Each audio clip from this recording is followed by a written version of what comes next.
नमस्कार। आकाशवाणी की राष्ट्रीय युवा पत्रिका युवा भारती में आपका स्वागत है। मैं हूं नवोदिता और मैं अपूर्व। सभी यंग फ्रेंड्स को हेलो कहते हुए बहुत खुशी हो रही है। आओ मिलकर सुनते हैं, कुछ खुशियां बांटते हैं।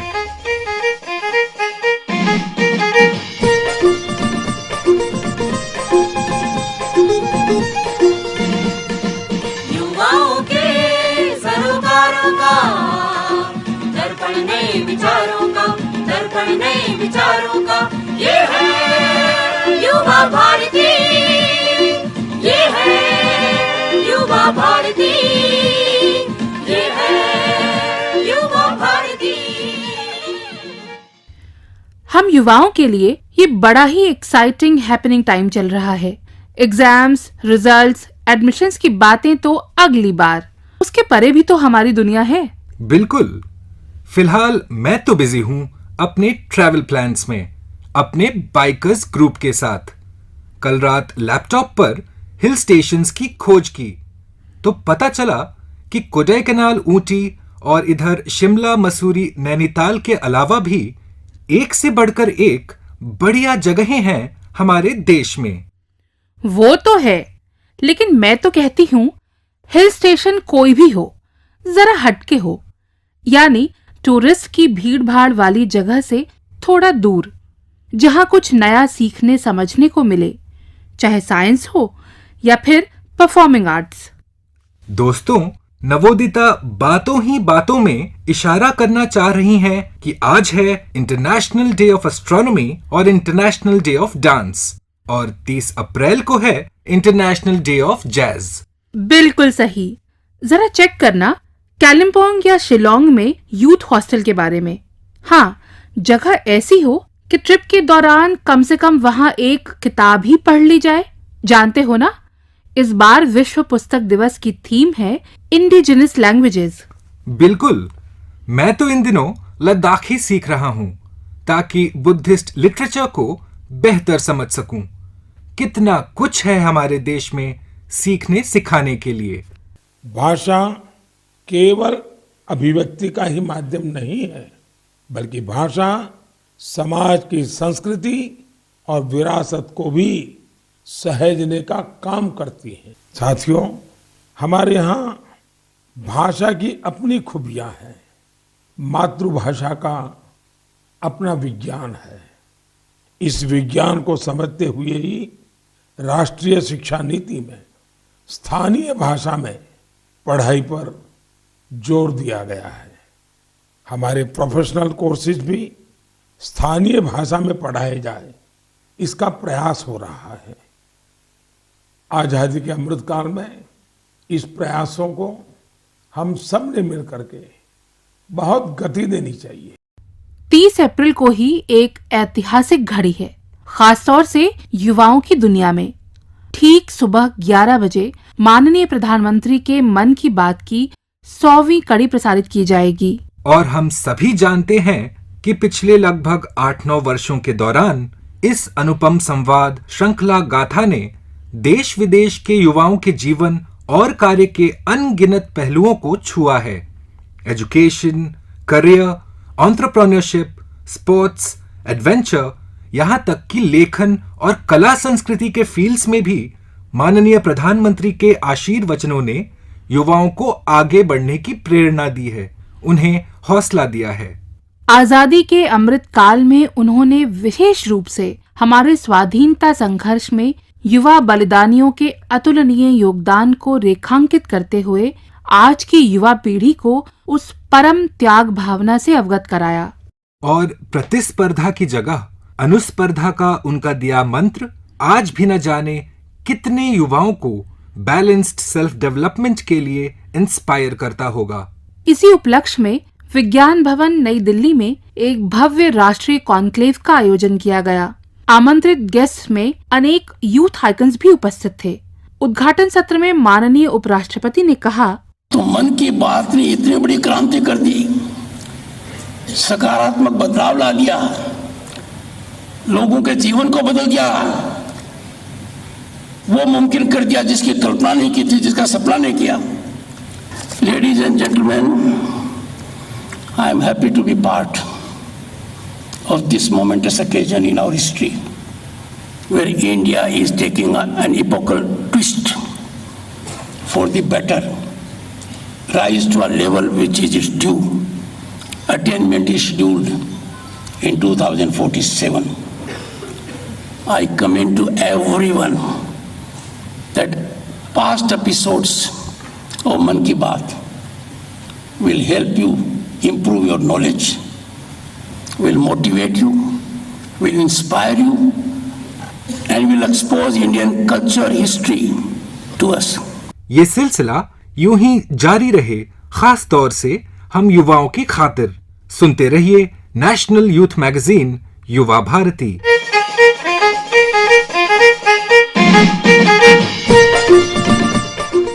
पत्रिका की राह पर आज का पहला स्टेशन है सी लेवल से 2000 मीटर की ऊंचाई पर, यानी यूं कहें आसमां के कुछ और नजदीक।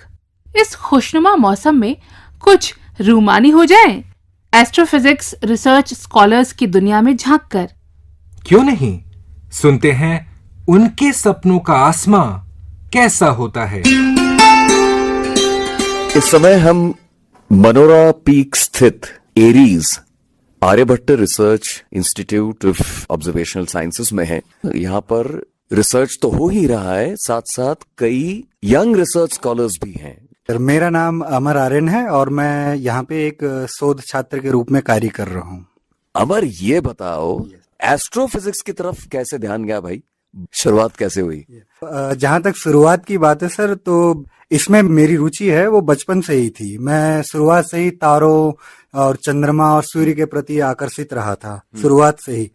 तो धीरे धीरे इसी दिशा में मैंने अपने कदम बढ़ाने शुरू किए। सबसे पहले मैंने विज्ञान से इंटर करा, यानी कि 12th करा मैंने। उसके बाद मैंने दिल्ली विश्वविद्यालय में फिजिक्स में ग्रेजुएशन किया। उसके बाद दिल्ली विश्वविद्यालय से ही मैंने पोस्ट ग्रेजुएशन किया, MSc। तब तक क्या एस्ट्रो रेडार पर था या वो जनरल फिजिक्स की बात थी? नहीं सर, BSc तक तो हमें मतलब कि जनरल फिजिक्स ही पढ़ाई गई, लेकिन MSc में हमें ऑप्शन मिला कि चूज करें हम लोग एस्ट्रोफिजिक्स चूज करें।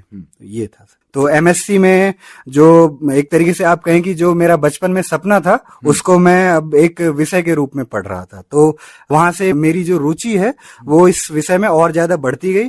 और फिर आगे जाकर के मैंने कई सारे राष्ट्रीय स्तर के जो एग्जामिनेशंस हैं उनको मैंने क्लियर किया और कई जगह पे इंटरव्यू हुए मेरे PhD के लिए। मैंने कई जगह पे क्वालिफाई करा। एस्ट्रोफिजिक्स के अलावा भी कई सब्जेक्टों में मेरा चयन हुआ, लेकिन मैंने उनको छोड़ा। मेरी जो रुचि है एस्ट्रोफिजिक्स में थी और फाइनली मैं यहाँ आकर के एस्ट्रोफिजिक्स ज्वाइन किया। और पार्टिकुलरली इस टाइम मैं सुपरनोवा के ऊपर रिसर्च करता हूँ। सुपरनोवा यानी कि तारों का अंतिम एक तरीके से अंतिम destination, last destination of the stars. अंतिम शब्द सुनकर ब्रह्मांड को लेके थोड़ा सा हमें शक होता है, क्योंकि एक आम व्यक्ति की हैसियत से देखें तो हमें लगता है कि ब्रह्मांड अनंत है। तो इसका क्या रहस्य है? जहां तक ब्रह्मांड की शुरुआत की बात है सर, तो उसकी शुरुआत के लिए इनको कहा जाता है कि ब्रह्मांड की शुरुआत बिग बैंग से हुई। तो एक which was a huge explosion, कि जो भी चीजें आज हम देख पा रहे हैं इन सब की शुरुआत एक विस्फोट से हुई।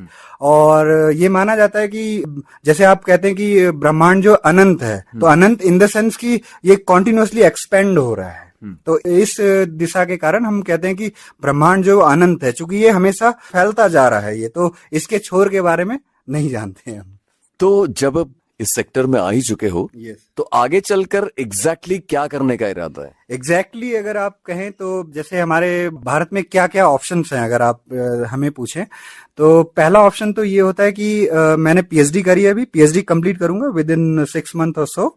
तो इसके बाद हमारे पास ऑप्शन है कि अपने रिसर्च करियर को और ज्यादा एक्सप्लोर करूं मैं, तो या तो भारत में या विदेश में जा करके इसी सब्जेक्ट को और ज्यादा वृहद रूप से स्टडी करूं मैं। जैसे हम कहते हैं super specialisation. Yes sir, yes. Super specialisation एक तरीके से पोस्ट डॉक्टरल रिसर्च कहा जाता है। कि आपने PhD में आपने किसी पार्टिकुलर क्षेत्र में अच्छा करा, उसको समझा, इसके बाद आप पोस्ट डॉक्टरल में जब आप जाएंगे तो आपके पास इंडिपेंडेंटली उस क्षेत्र को पढ़ने की या समझने का कार्य कर सकते। अमर, हर रिसर्च फील्ड की अपनी खास डिमांड होती है पर्सनल डिसिप्लिन को लेकर। एस्ट्रोनॉमी या एस्ट्रोफिजिक्स के चैलेंजेस को देखते हुए एक बडिंग रिसर्चर के पास वो कौन से गुण होने चाहिए इस क्षेत्र के विशिष्ट प्रेशर्स के दौरान अपने आप को सस्टेन करने के लिए?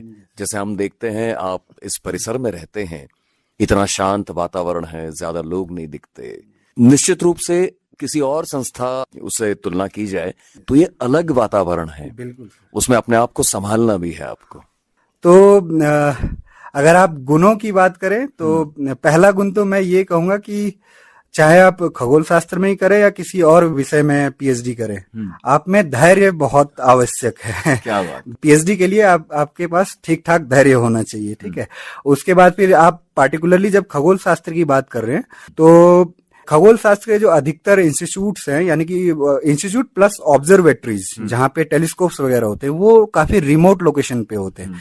तो आपको थोड़ा ये भी आदत होनी चाहिए कि शहरी क्षेत्र से हम थोड़ा शांत माहौल में भी रहना हमें आता हो। तो ये भी एक बहुत ही जरूरी चीज है खगोल शास्त्र में पीएचडी करने के लिए। उसके बाद फिर बात आती है कि खगोल शास्त्र थोड़ा, जैसे मैंने कहा धीरज की बात पहले ही कर दी, तो ये शुरुआत में ही आप मतलब कि खगोल शास्त्र का नाम ही एक तरीके से आप कह सकते हैं कि इसमें धीरज चाहिए ही होगा, क्योंकि इसमें जब हम स्टडी करते हैं तो कई सारी चीजें होती है, जो कुछ घटनाएं जो तुरंत होती हैं, कुछ घटनाएं जो है आपके 5 साल के करियर में ही नहीं हो पाई। तो अगर आपने ऐसा कोई विषय उठा लिया जो आपके 5 साल के करियर में नहीं हुआ, तो उसमें फिर आपको अपना बैकअप वगैरह रखना पड़ता है कि अगर ये चीज नहीं हुआ तो मैं ये करूंगा। एक उदाहरण देते हुए मैं कहता हूँ कि यहाँ पे एक आप देखेंगे कि इंटरनेशनल लिक्विड मिरर टेलीस्कोप लगा है देवस्थल में। आप उस प्रोजेक्ट में क्या हुआ कि कुछ विद्यार्थी आए कि वो जब टेलीस्कोप चलेगा या टेलीस्कोप के डेवलपमेंट में हम लोग कुछ काम करेंगे, और जब टेलीस्कोप चलेगा तो उसके डेटा को हम यूटिलाइज करेंगे।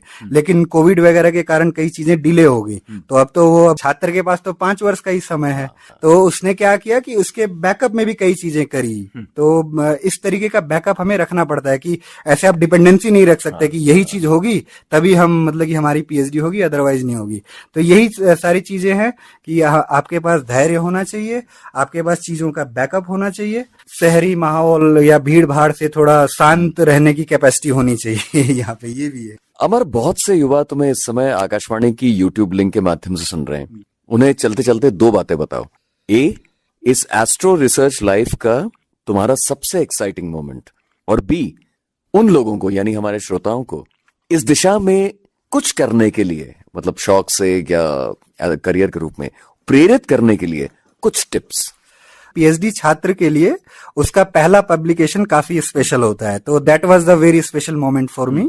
इम्पैक्ट फैक्टर के जर्नल में मेरा पब्लिश हुआ था। तो मैं यही कहूंगा कि ये बहुत ही एक्साइटिंग सब्जेक्ट है, और ये हमारे दिमाग को वृहद करता है एक तरीके से। जब आप तारे, गैलेक्सी, ब्रह्मांड की बात करेंगे तो आप अपने जीवन की छोटी छोटी परेशानियों को भूल जाएंगे। So to the young researcher, come and do join astrophysics. It is it will blow your mind, you will love this subject, that's it. Thank you very much. Thank you. Aryabhatta research institute of observational sciences में खगोल शास्त्र में शोध कर रहे छात्र अमर आर्यन को आपने सुना। प्रस्तुति केंद्रीय हिंदी रूपक एकांश।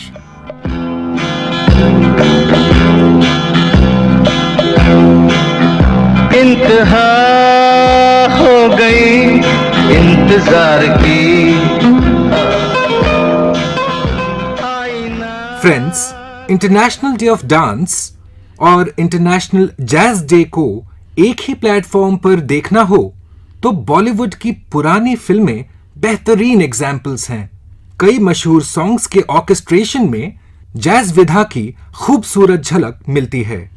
और डांस के मामले में तो क्या कहना, शास्त्रीय और वेस्टर्न नृत्य से जुड़े बड़े बड़े टैलेंटेड नाम जहन में आते हैं, चाहे कोरियोग्राफर्स हों या डांसर्स। और बॉलीवुड ही नहीं, देश की अन्य भाषाओं के सिनेमा में भी। सिनेमा विधा ही ऐसी है, एक्सपेरिमेंटेशन के लिए इसमें अनलिमिटेड स्कोप होता है, चाहे कैमरा हो, स्टोरी हो, स्पेशल इफेक्ट्स हो या एक्टिंग। पिछले दिनों पत्रिका की मुलाकात ऐसे ही एक यंग टैलेंट से हुई, जिन्हें बेस्ट चाइल्ड एक्टर का राष्ट्रीय पुरस्कार प्रदान किया गया। रुपहली राहू में मास्टर अनीश गोसावी आपके लिए। मैं करंटली 12th स्टैंडर्ड में हूँ और मैंने जब मूवी में एक्टिंग किया था तो मैं क्लास 8 में था. I was around 13-14 years old. I have got the best child artist award for the Marathi film टक टक. ये फिल्म एक 12-13 साल के बच्चे के बारे में है जो स्कूल में फंस जाता है. वो लास्ट बेंच पे सो रहा होता है और बाहर से लॉक लगा के चले जाते हैं और स्कूल को अगले 3 दिन के लिए छुट्टी रहती है. So his struggles of getting out of the classroom. उसके पास खाने के लिए खाना नहीं रहता, पानी भी नहीं था और वो क्लासरूम में अकेला था. इसलिए all his struggles are told in the film. बचपन से एक्टिंग का नहीं, लेकिन बचपन में सिंगिंग और हारमोनियम का बहुत शौक था. मैं हारमोनियम बजाता हूँ, अभी भी थोड़ा बहुत बजाता हूँ. लेकिन स्टडीज के अलावा भी मुझे बहुत कुछ करने का शौक पहले से था. इससे पहले I have not worked in any drama और एनी फिल्म. सो पहले शूट के 3-4 दिन मेरे लिए बहुत ही ज्यादा डिफिकल्ट थे because I have never seen such big cameras and lightings. पहले 2-3 दिन मेरे लिए बहुत टफ थे, लेकिन मेरे जो फिल्म के डायरेक्टर है Vishal sir, he really supported me and he got me out of this. And बाकी का शूट इतना इजीली हुआ था कि मुझे कुछ प्रॉब्लम नहीं हुआ. टाइटल बहुत ही इंटरेस्टिंग है स्टोरी का, क्योंकि टक टक like it's knocking on the door. जब बच्चा बाहर निकलना चाहता है तो जो कंपास रहता है स्क्रू, तो वो जब उस स्क्रू से दरवाजे को तोड़ने का कोशिश करता है, द साउंड दैट मेक्स टक टक टक, that the title is based on that. बहुत सारे रिलेटिव्स और बहुत सब लोग पूछ रहे हैं कि आगे इस फील्ड में क्या करना है. ऐसे मैंने एग्जैक्टली नहीं सोचा अभी. I don't even have any offers right now. लेकिन अगर फ्यूचर में कुछ मुझे ऑफर मिलते तो I will definitely approach. Film में भी बहुत सारे आपको जॉब्स एंड अपॉर्चुनिटीज रहता है, इसलिए film line is a very great industry. राष्ट्रीय फिल्म पुरस्कार से सम्मानित युवा प्रतिभा अनीश गोसावी को आपने सुना. प्रस्तुति केंद्रीय हिंदी रूपक एकांश. सारे गा पा धा सा सा धा. संगीत के क्षेत्र में भी देश के कई युवा आगे आने की कोशिश कर रहे हैं, स्ट्रगल भी कर रहे हैं. ग्लोबलाइजेशन और इंटरनेट ने जहां एक ओर कामों को सुविधाजनक बनाया है, वहीं दूसरी ओर कंपटीशन का स्तर भी बढ़ा दिया. हमारा माइक्रोफोन मिलने जा रहा है ऐसे ही एक युवा साथी से. हेलो, मेरा नाम एडविन है और मैं एक म्यूजिशियन हूँ. I like to sing and I like to create music. और मैंने कुछ 7-8 साल पहले म्यूजिक सीखना शुरू किया. जो शुरुआत हुई गिटार सीखने से एक्चुअली, और फिर मैंने रियलाइज किया कि actually the best thing I can do is sing. So I was like directed towards singing then. मेरा जो इंटरेस्ट था वो हमेशा से हमारे इंडियन म्यूजिक की तरफ था, तो मुझे वो सीखने की एक क्यूरियोसिटी थी. तो मैंने हिंदुस्तानी म्यूजिक सीखना शुरू किया और मैंने जब स्टार्ट किया तो कुछ 7-8 महीने सीखा. इसके बाद मैं नहीं सीख पाया कुछ. फिर I moved into more technical stuff. I went to Chennai. वहाँ पे ए.आर. रहमान सर का म्यूज़िक स्कूल है, वहाँ से मैंने ऑडियो इंजीनियरिंग करी, जहाँ पे मैंने सब टेक्निकलिटीज़ सीखी म्यूज़िक की, जो भी स्टूडियो में काम होता है, सॉफ्टवेयर्स में कैसे म्यूज़िक बनाया जाता है. और जो भी वहाँ मेरे म्यूजिशियन फ्रेंड्स थे उनसे मैंने सीखा कि म्यूज़िक बनाया कैसे जाता है. मतलब हर म्यूजिशियन की एक अलग क्वालिटी होती है, हम कैसे सबको मिलाकर कुछ बहुत ही ज़्यादा ब्यूटीफुल बना सकते हैं. एडविन, ये बताओ, तुम गाते तो हिंदुस्तानी हो, लेकिन तुम्हारे हाथ में मैंने देखा है कि तानपुरे के अलावा अकूस्टिक गिटार भी होता है. ये कैसा कॉम्बिनेशन है? म्यूजिक के जो 2 बेसिक पहलू हैं वो हैं नोट्स, लाइक सुर जो हिंदुस्तानी में होता है, और होता है ताल. तो सुर तो हर जगह सेम ही होता है, चाहे वो कोई वेस्ट में गा रहा हो, चाहे वो कोई इंडिया में गा रहा हो, बस उसे गाने का तरीका अलग होता है.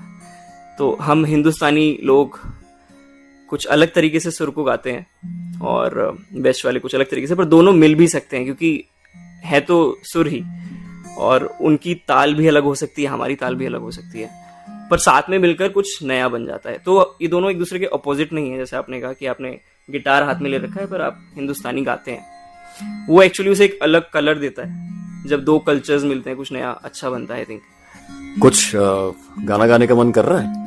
हाँ, मैं बिल्कुल आपको एक हिंदुस्तानी क्लासिकल बंदिश सुना सकता हूँ जो कि राग भोपाली बेस्ड है. सारे गा पा धा सा सा धा पा गा रे सा गा रे पा गा रे सा धा सा सारे गा पा धा सा सा धा पा गा रे सा इतनो जोवन पर मान न करिए इतनो जोवन पर मान न करिए डरिए प्रभु सो डरिए प्रभु सो आज आली इतनो यौवन पर मान न करिए। क्या बात है एडविन। अब चलते चलते अब तुम्हारे यंग फ्रेंड्स भी सुन रहे हैं तुम्हारे इस प्रोग्राम को। देखो, बड़ा कठिन समय होता है युवावस्था का, और कला तक तो ठीक है, लेकिन आगे रोजी रोटी की भी बात आती है। उस म्यूजिक को जो आप क्रिएट करते हैं उसको आपको फैलाना भी है, मार्केट तक भी लाना है। तो आजकल क्या सिनेरियो चल रहा है तुम लोगों की लाइफ में? तो एक्चुअली बहुत एक्साइटिंग टाइम चल रहा है इंडिया में म्यूजिक को लेकर, स्पेशली कमर्शियल म्यूजिक को लेकर, जो कि मेनली पहले रेस्ट्रिक्टेड था बॉलीवुड से। आजकल हर कोई म्यूजिशियन अपना गाना बनाकर रिलीज कर सकता है अपने घर बैठे बैठे। सो ये बहुत बड़ा चेंज आया है। वो अपने घर पे म्यूजिक रिकॉर्ड कर सकता है, इक्विपमेंट्स लेके, बेसिक इक्विपमेंट्स लेके गाना तैयार कर सकता है, उसे रिलीज कर सकता है जब से डिजिटल प्लेटफॉर्म्स आए हैं जी। तो उसके लिए सॉफ्टवेयर भी मिलने लगे। हाँ, सॉफ्टवेयर भी मिल जाते हैं आसानी से, सब इंटरनेट के जरिए।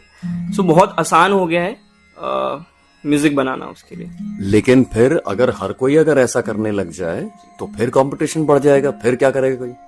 जी, मेरे ख्याल से जो एक किसी भी इंसान का मेन फोकस रहना चाहिए कि वो अपने जो भी काम कर रहा है उस पर बेस्ट हो, right? So I think if he is extremely good at what he is doing, like success is inevitable, right? Musician का आई थिंक अपनी आर्ट में ही रहने के अलावा ये जरूरी है कि वो थोड़ा बाहर निकले, दुनिया देखे, दुनिया ऑब्जर्व करे, नए लोगों से मिले, नए लोगों से कुछ सीखें, फिर उसके बारे में भी लोग जाने कि भाई ये तो कुछ अच्छा कर रहा है, उसके थ्रू उसे कुछ काम मिल सकता है। बेसिकली आजकल जैसे आपको पता है प्लेटफॉर्म्स हैं, यूट्यूब, इंस्टाग्राम, स्पॉटिफाई, है ना? तो मान लीजिए किसी भी आज यंग म्यूजिशियन ने एक अपना गाना बनाया तो वो उसे रिलीज करता है स्पॉटिफाई पे। फिर वो बेसिकली हर म्यूजिशियन ट्राई कर रहा है कि वो अपनी एक कम्युनिटी बना सके। तो अपने फॉलोवर्स, हर म्यूजिशियन के स्टार्टिंग में जितने भी उसके दोस्त हैं, मान लो 100-200, वो उसके फॉलोवर्स होते हैं, वो उसकी ऑडियंस होती है इनिशियली। फिर वो अपना कंटेंट धीरे धीरे दिखाना शुरू करता है डिजिटली लोगों को, तो उसकी पहुंच बढ़ती है, उसका दायरा बढ़ता है। इट्स अ ग्रेजुअल प्रोसेस, धीरे धीरे करके उसकी रीच बढ़ती जाती है। तो वो अपना कंटेंट, अपना जो भी आर्ट है वहां पे शेयर करता है। ओके एडविन, बड़ा अच्छा तो लगा तुमसे बातें करते हुए। अपने और जो यंग फ्रेंड्स हैं, और छोटे, तुमसे 10 साल छोटे, जो म्यूजिक में अभी मतलब पैर ही रखने की कोशिश कर रहे हैं, उनसे 2 बातें कहो। अगर आप म्यूजिक करना चाहते हैं तो इसलिए करिए क्योंकि आप यू लव म्यूजिक, और किसी पर्पस के लिए नहीं, उसे लव करते हैं तो आप उसको इतना टाइम देंगे, आप उसमें बेस्ट बन सकेंगे। Everything follows then, I think success, money, वो सब आ जाएगा, you will find ways. But initial thought should be like you should be in love with music, then you'll be able to give like 100%. Yeah. Edwin, thank you very much. Thank you, Manoj. Thank you. संगीत तेरे कितने रंग, प्रस्तुति केंद्रीय हिंदी रूपक एकांश।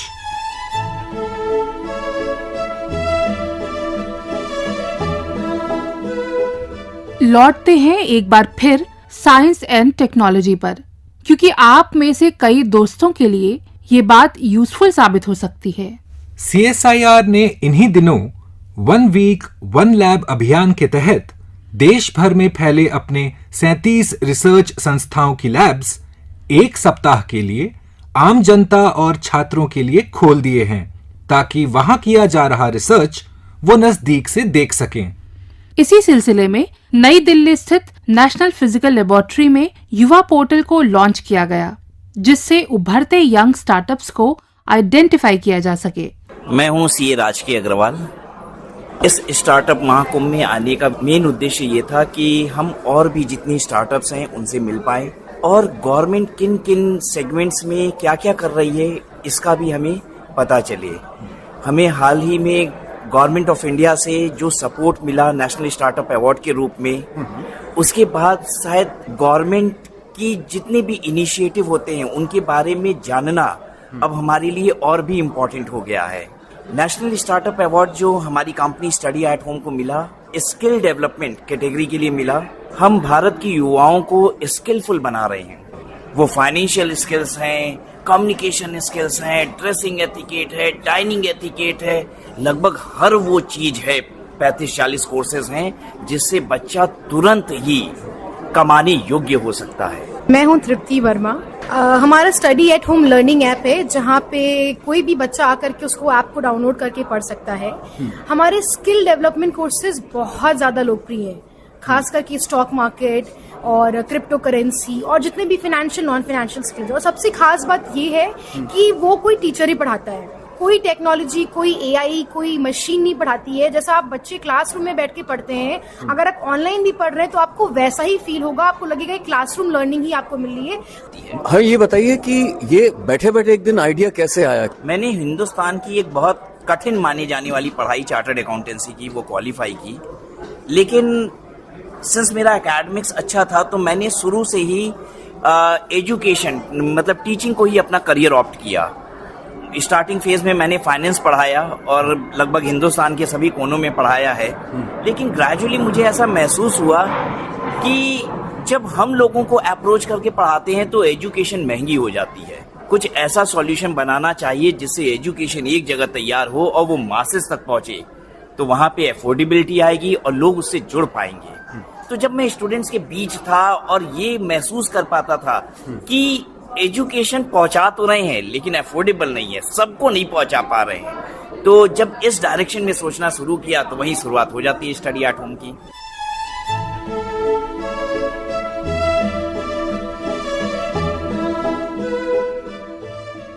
इक्कीस अप्रैल को मनाया जाता है world creativity and innovation day. इस वर्ष की थीम है स्टेप आउट एंड इनोवेट। इसी क्रम में ऐसे ही याद आ गई झज्जर हरियाणा के छात्र कार्तिकेय जाखड़ की, जिन्होंने पिछले साल 8वीं कक्षा में पढ़ते हुए 3 लर्निंग एप्स डेवलप करके रिकॉर्ड कायम किया। अगले सप्ताह वर्ल्ड एथलेटिक्स डे है। लोगों को फिटनेस और हेल्थ के प्रति जागरूक करना इसके कुछ उद्देश्य हैं। और हाँ, किसी भी रेस में आगे रहने का फाइटर वाला स्पिरिट भी तो कोई चीज है। लेकिन अपूर्व, उसके बाद ग्लोबल रोड सेफ्टी वीक भी तो है। तुम्हारे बाइकर्स ग्रुप से कहना चाहूंगी कि रैश ड्राइविंग, रेसिंग और स्टंट्स बिल्कुल नहीं। No means no. पूरी दुनिया में रोड एक्सीडेंट्स में young generation high risk group में आती है। अच्छा नवोदिता, अब कुछ अच्छी बातें करते हैं पॉजिटिव थिंकिंग के साथ। बिल्कुल। हाल ही में हेडलाइंस में मिस इंडिया नंदिनी गुप्ता और मिस टीन सेजल पाटिल के नाम देखे। अच्छा लगता है जब ये टैलेंटेड युवा वर्ल्ड लेवल पर हमारे देश को रिप्रेजेंट करते हैं, देश का नाम रोशन करते हैं। समय का ये पड़ाव हमें याद दिलाता है देश के लिए अपनी जान कुर्बान करने वाले जाबाज युवा क्रांतिकारी सुखदेव थापर की। शहीद भगत सिंह और शहीद शिवराम राजगुरु के साथ शहीद सुखदेव के योगदान को भी हम हमेशा याद करते रहेंगे। 15 मई को उनकी जयंती है। उनकी स्मृति को विनम्र नमन। नवोदिता मिश्रा और अपूर्व झा को अनुमति दीजिए। नमस्कार। बाय। युवाओं के सरोकारों का दर्पण नए विचारों का, दर्पण नए विचारों का, ये है युवा भारती, ये है युवा भारती, ये है युवा भारती।